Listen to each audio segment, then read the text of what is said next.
धम्मपद गाथा क्रमांक 119 और 120। आज दिनांक 26 जुलाई 2020। ये गाथा ये देशना तथागत भगवान बुद्ध ने श्रावस्ती के जेतवन विहार में रहते समय ही दी है, और वो विहार बनाने वाले अनाथ पिंडिक को उनको उद्देश्य करके ही दी है। पापोऽपि पश्यति भद्रं यावं पापं न पच्यति, यदा न पच्यति पापं अथ पापो पापानि पश्यति। भद्रोऽपि पश्यति पापं यावद्भद्रं न पच्यति,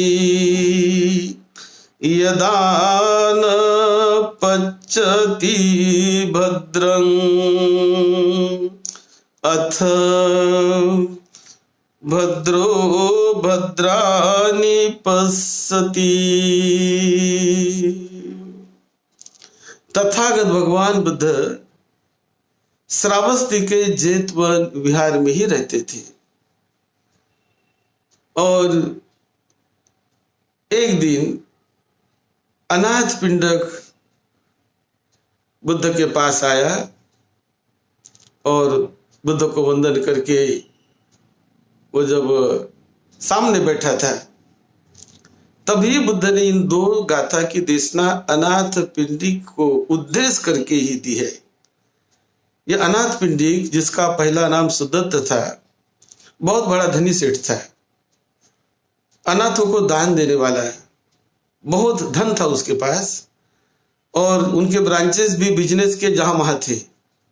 हर जगह उन्होंने भोजनशाला लगाई थी, जहां कहीं जिस शहर में किसी को जो भी कोई भूखा है, कोई भूखा ना सोए, जिन्हें भोजन की जरूरत है, उन्हें ये फ्री ऐसा भोजन देता था। उसका नाम अनाथ पिंडक पड़ गया है, नाम तो सुदत्त था।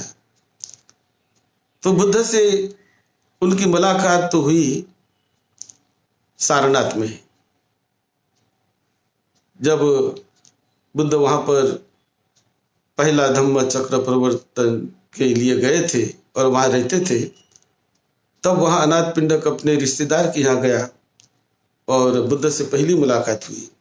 बहुत प्रभावित हुआ बुद्ध से मिलकर, और बुद्ध को विनती करके कहने लगा, वो तो श्रोतापन्न बुद्ध को मिलते बराबर हो गया पहला प्रवचन सुनते ही। और तब वो बुद्ध को कहने लगा कि भगवान, इतना ऊंचा ज्ञान ये हमारे श्रावस्ती शहर में भी आप सिखाए तो बहुत अच्छा है, बहुत बड़ी नगरी है। तो बुद्ध ने एक सम्मति दे दी, और फिर ये जाकर बहुत जगह खोजता है कि जो सुटेबल जगह हो।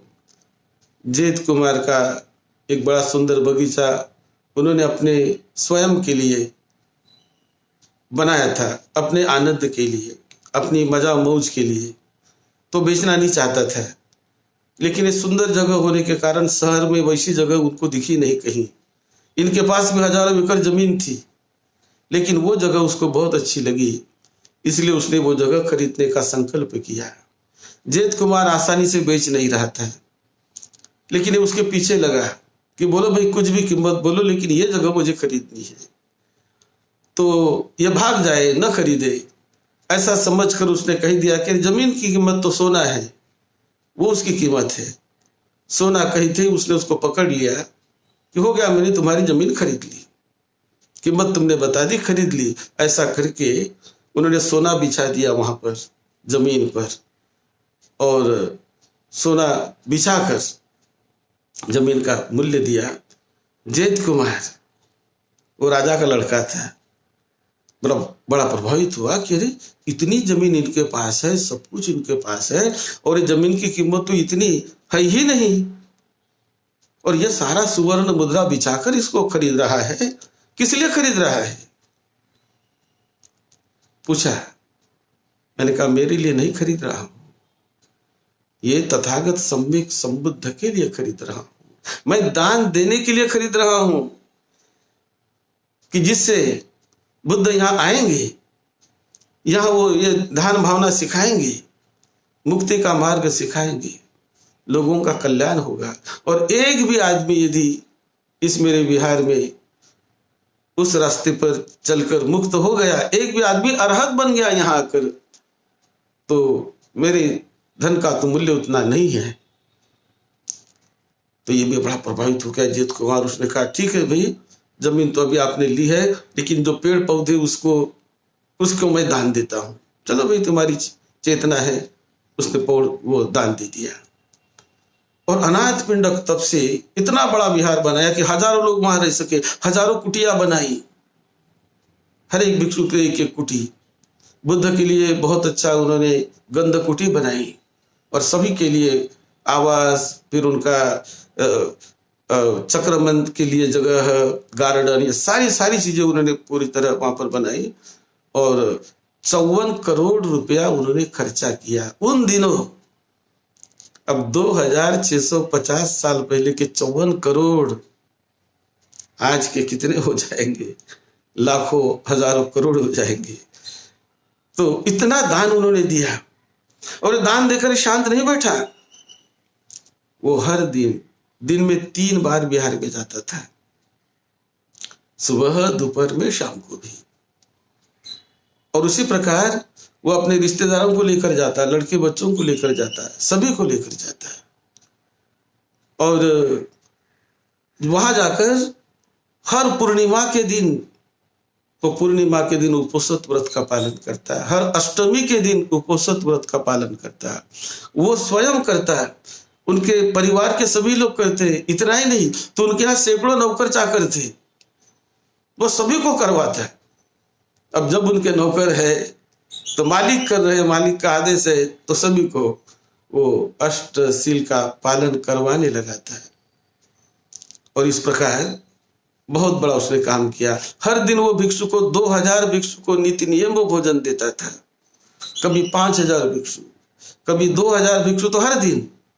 तो इस प्रकार का इतना बड़ा दायक, जिन्होंने श्रावस्ती में इतना महान विशाल विहार बनाया, और उसको नाम दिया जेतवन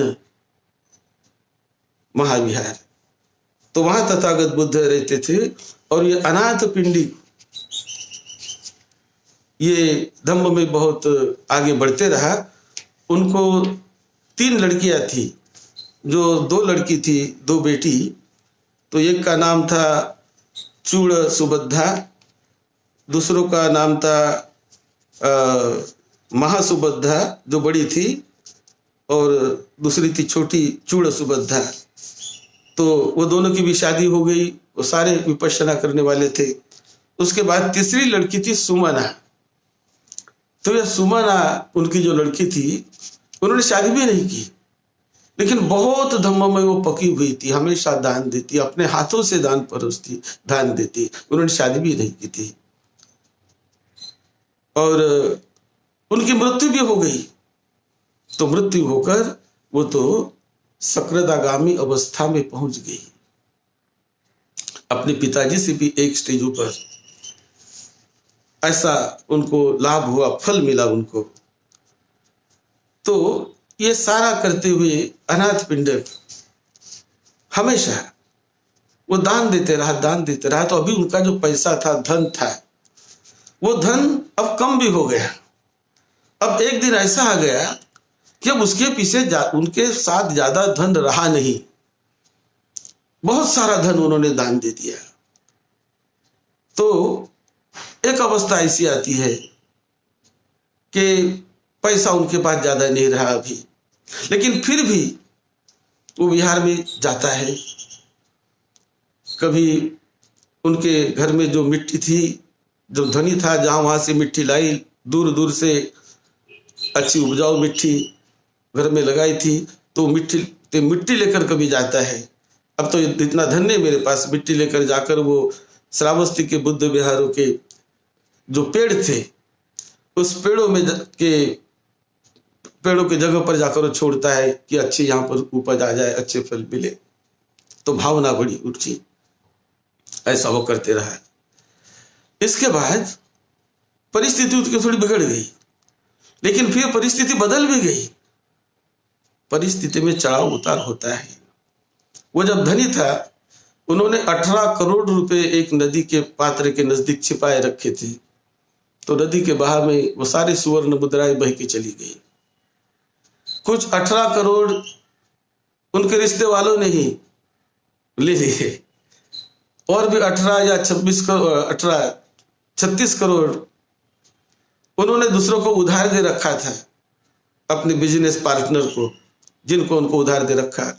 अब यह श्रोतापन्न बनने के बाद उनकी मांगने की भी इच्छा नहीं होती थी कि उधार तो कैसे मांगू मैं, मांगने की इच्छा नहीं होती थी उनकी, तो मांग भी नहीं रहा था उनको। तो इस प्रकार पैसा उनका कम होते गया। और उनके यहाँ एक देवता थी उनके द्वार पर, वो देवी, वो देवता उनको बहुत सपोर्ट करती थी।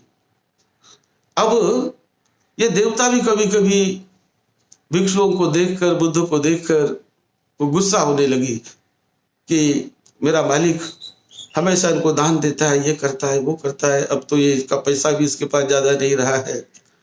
तो गुस्से होकर वो अनाथ पिंडिक को समझाती है देवता उनकी कि अब ज्यादा दान देना बंद करो, दान मत दो, और कुछ तो भी भिक्षु के बारे में अनप शनप बोलने लगी। तो उसने, देखिए, बुद्ध के लिए, भिक्षुओं के लिए, उसने उनके घर में रहने वाली, शुरू से रहने वाली प्रिय देवता को उसने हटा दिया। उन्होंने कहा तुम चली जाओ, बुद्ध के बारे में ऐसी बोलती हो। तो वो चली गई रोते रोते। अब रोते रोते जाकर वो जो देवी थी, देवता थी, वो जाकर चातुर महाराजी का देवताओं को मिली और शक्र देवता को मिली। और मिलने के बाद उन्होंने कहा अरे तूने कितना गलती किया, तुम बुद्ध के बारे में ऐसा कभी मत बोलो, बुद्ध के बारे में बुरा सोचो मत कभी, वो तो इतने महान हैं, उनके बारे में तुम्हारे चित्त में यह भाव आया ही कैसा। इस प्रकार का शक्र देवता ने और चातुर महाराजी का देवता ने उस देवी को खरा खुटा सुनाया। उन्होंने कहा जाकर तुम बुद्ध को माफी मांगो, जाकर अनाथ पिंड को तुम माफी मांगो, और धन उनको लाने का प्रयास करो, सारी मदद करो। तो वो जाकर अनाथ पिंड को माफी मांगती है। फिर जाकर बुद्ध को माफी मांगती है कि भगवान आपके बारे में मेरे मन में ऐसा ऐसा भाव आ गया, मुझे माफ कर दो। बुद्ध ने माफ कर दिया। और फिर यह सहायक बनी, जिन पर उन्होंने, जिनको उधार दिया था, जो मांग नहीं रहा था, ये देवी देवता उनके यहाँ अलग अलग रूप में जाकर उनको धन लौटाने के लिए कह रही थी। और इस तरह उनके पास जो उन्होंने दिया हुआ धन था वो भी लौटाया। अब बहुत और भी धनी बन गया, कोई पैसे की कमी नहीं, बहुत धनी बन गया। उसका एक लड़का था, उसका नाम था काड़, नाम था, अकेला लड़का। वो भी हमेशा अष्टसिल का पालन करता, धम्म रास्ते पर चलता। और उनकी जो पत्नी थी काड़ की, यानी इनकी जो बहू अनाथ पिंडक की, उनका नाम था सुजाता। और ये सुजाता ये विशाखा की छोटी बहन थी। वो बुद्ध गया वाली सुजाता अलग है, जिन्होंने बुद्ध को खीर दी थी वो अलग थी।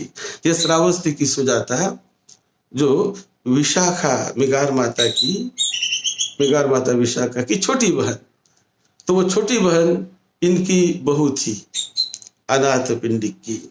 तो इस तरह ये दोनों बड़े धनी परिवार, एक विचार से चलने वाले, सद्धम्म के रास्ते पर चलने वाले, और इनकी परिस्थिति बदल भी गई। एक बार अनाथ पिंडिक के ही कारण श्रावस्ती में बोधि वृक्ष लाया गया। जब बुद्ध वहां नहीं रहते थे तो अनाथ पिंडक कहने लगी कि भगवान जब आप नहीं रहते हो तो उपासक उपासिकाएं विहार में आती है, वंदन करने के लिए कोई कुछ नहीं रहता यहाँ पर। तो भगवान ऐसा करिए, जिस बोधि वृक्ष के नीचे आपको ज्ञान मिला उस बोधि वृक्ष की एक शाखा, उनका एक पौधा यहाँ भी लाकर लगा दीजिए। ऐसा जब अनाथ पिंडिक ने सोचाया, उन्होंने मान लिया और फिर आनंद और महामोग्गल लहर, ये दोनों ने मिलकर एक दिन में बुद्ध गया से वो पौधा लाया, वहां पर लगाया पौधा। आज भी आनंद बोधि नाम से वो बोधि वृक्ष श्रावस्ती में विद्यमान है।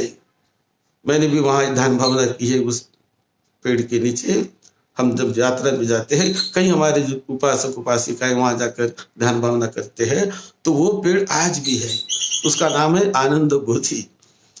तो वो जब लगाया गया उस समय तथागत बुद्ध ने वहां पर एक रात और दिन 24 घंटे एक जगह बैठकर उस पेड़ के नीचे वो बैठे और बुद्ध ने आशीर्वाद दिया सभी को कि जो जो व्यक्ति यहाँ आएंगे तो उन्हें उनकी मंगल मैत्री मिलती रहे। तो इस प्रकार ये जो गाथा तथागत बुद्ध ने ये अनाथ पिंडिक को उद्देश्य कही, क्योंकि उनकी परिस्थिति पहले जो थी वो एकदम बदल गई थी और फिर और परिवर्तन आ गया और अच्छा उधनी बन गया। तो बुद्ध कहते हैं इस गाथा में, पापोपि पश्यति भद्रं यावं पापं न पच्यति यदा न पच्यति पापं अथ पापो पापानि पच्यति। यानी जब तक पाप कर्म अकुशल कर्म फल नहीं देते तब तक बड़े मीठे लगते हैं करने वालों को। उन्हें लगता है कि कितना मैं एंजॉय कर रहा हूं, कितना मैं सुखी हूं, क्योंकि उसका भी फल मिला नहीं। लेकिन जब अकुशल कर्म फल देने लगते हैं तब वो रोने चिल्लाने लगता है, दुख भोगने लगता है। इसी प्रकार पुण्य कर्म जब फल नहीं देते, हम कुशल काम कर रहे, पुण्य काम कर रहे, कुशल कर रहे, पुण्य काम कर रहे, लेकिन फल कभी जल्दी मिलता, कभी देरी से मिलता है। तो यदि पुण्य काम का फल नहीं मिल रहा अभी, तो उसको पुण्य भी अच्छा नहीं लगता। अरे मैं तो इतना पुण्य कर रहा हूं लेकिन कोई फल नहीं मिल रहा है, ऐसा कभी उसको लगता है। लेकिन जब पुण्य काम फल देना शुरू कर देते हैं तो इतना आनंद आता है, उसे इतना आनंद आता है। तो पुण्य कार्यों ने फल देना शुरू किया तो पुण्य कार्य बढ़ते ही जाते हैं, बढ़ते ही जाते हैं, बढ़ते जाते हैं, कम कभी नहीं होते, बढ़ते ही जाते हैं। लेकिन पाप कर्मों ने यदि फल देना शुरू कर दिया तो पापी आदमी पाप करना छोड़ देता है, वो कर नहीं सकता, क्योंकि तो दंड भोग रहा है, निसर्ग से दंड भोग रहा है, अपने मन से दंड भोग रहा है। तो दंड का, पाप कृत्य का जब दंड मिलना शुरू हो जाता है तो पाप करना वही कट ऑफ हो जाते हैं, वो आगे नहीं कर सकता है, खत्म हो गए, तो उसका अंत होता है पापों का। लेकिन पुण्य कर्म जब फल देते हैं तो पुण्य कर्म खत्म नहीं होते, फल देने के बाद और भी बढ़ने लगते हैं, और भी बढ़ने ही लगते हैं, क्योंकि पॉजिटिव एनर्जी होती है, पुण्य कर्म होते हैं। यही बात इन गाथाओं में तथागत बुद्ध ने समझाई है। आप सबका मंगल हो, सबको सुख शांति मिले। जैसे अनाथ पिंडक ने अपना जीवन धन्य धन्य कर लिया, अपने धन का, अपने शक्ति का उपयोग उन्होंने हजारों करोड़ों लोगों के कल्याण के लिए विहार बनवा कर किया, दान देकर किया, और वो बुद्ध धम्म के साथ अमर बन गया। वो तो चला गया अनाथ पिंडक, लेकिन उनका दान का असर आज भी है, उनका नाम खत्म नहीं हुआ, उन्होंने दिया हुआ दान खत्म नहीं हुआ। आज भी वो श्रावस्ती का बुद्ध विहार है, आज भी वहां जगह है, आज खंडहर है वहां पर, लेकिन आज और भी बढ़ रहा है। उसके आजू बाजू में देखिए तो आज कितनी बड़ी नगरी बन गई है। कई देशों के विदेश के लोगों ने वहां आकर बड़े बड़े बुद्ध विहार बनाए और उस जगह को ऐसे ही सुरक्षित रखा है। तो दान बड़ा कल्याणकारी होता है, और यही अनाथ पिंडक को तथागत बुद्ध ने आशीर्वाद देते हुए ये गाथा कही थी। यही इस गाथा का संदेश है। सद्धम्म की सेवा में डॉक्टर भदंत राहुल बोधी आपकी सेवा में और सद्धम्म की सेवा में डॉक्टर भदंत राहुल बोधी महाथेरो आपको निरोगत्व मिले, लंबी उम्र मिले, दीर्घायुष्य मिले, बहुत सुख शांति से आपकी जीवन यात्रा चलती रहे। यही मंगल मैत्री। सबका मंगल हो, सबका मंगल हो।